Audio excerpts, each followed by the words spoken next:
Here we are at problem 3C from our target 1. We're asked to evaluate this expression, knowing that we have some variables here, and we know that x is equal to 2, y is negative 8, and z is equal to 6. With these, as always, what we're going to go ahead and do first is just substitute our values in. So we have at first x times y, so our x again is 2, times our y value, which is negative 8.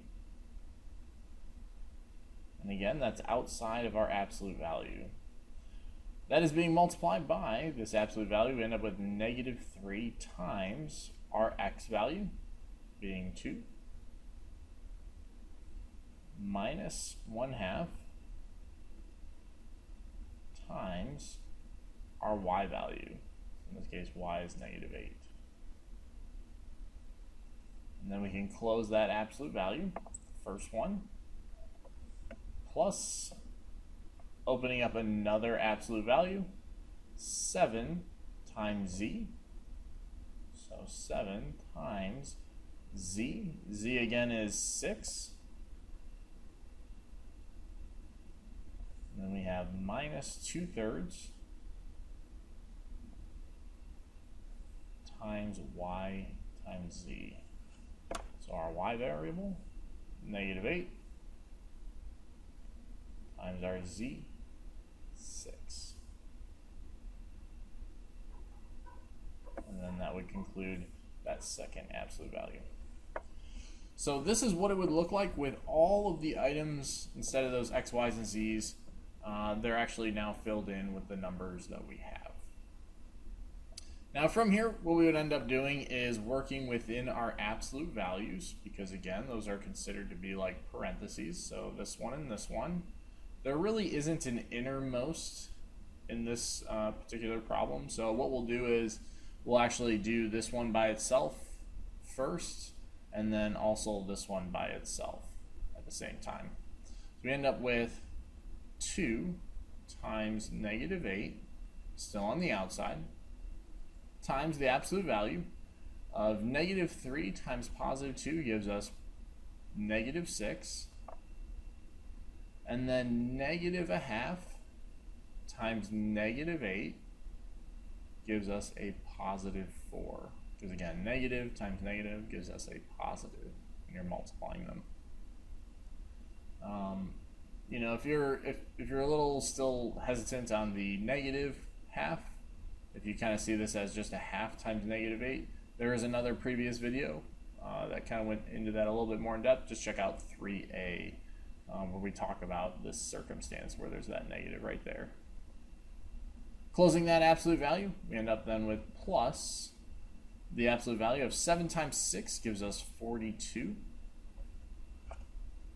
And in just looking at this one, let's go ahead and multiply our numerator, negative 2, by negative 8 and positive 6.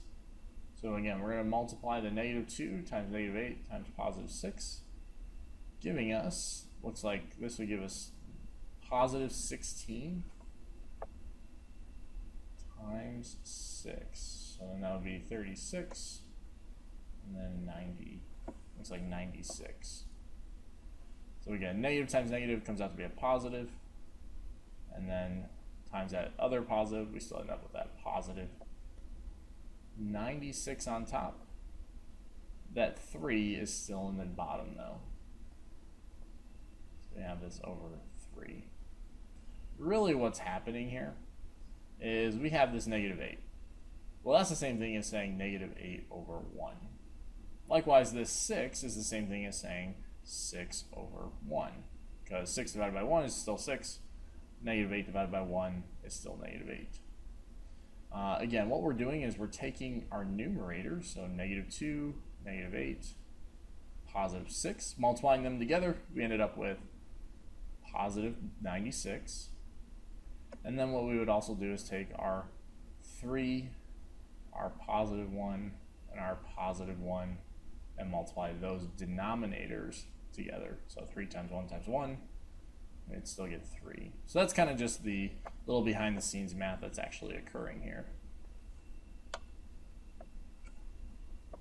Just kind of simplifying things up a little bit. Maybe what we'll do is we'll keep this first guy 2 times -8 times the absolute value. We can simplify this one up.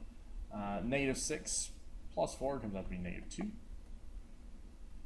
plus, and then we'll go ahead and rewrite this as 42. 96 divided by 3 comes out to be 32. So we have that plus 32.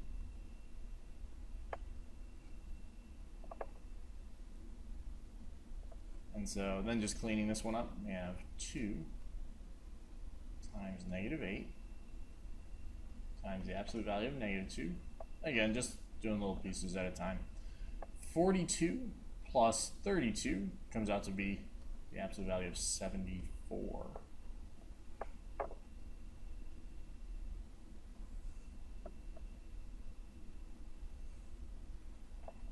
Now we can go ahead and multiply these two items together. So when we do that, we end up with 2 times -8 gives us -16 times the absolute value of -2 plus the absolute value of positive 74. Because again, we've done as much as we can do within our absolute values. So it was okay to then do this outside step. Now we can go ahead and apply our absolute values. So we have -16 times the absolute value of -2 comes out to be just regular positive 2 plus the absolute value of 74 comes out to be just regular 74.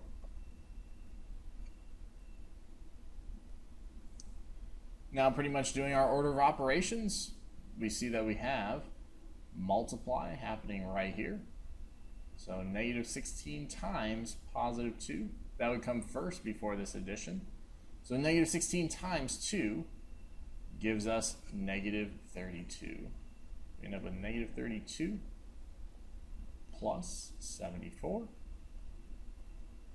In which case, it looks like our final answer comes out to be, again though, that is problem 3C from our target 1.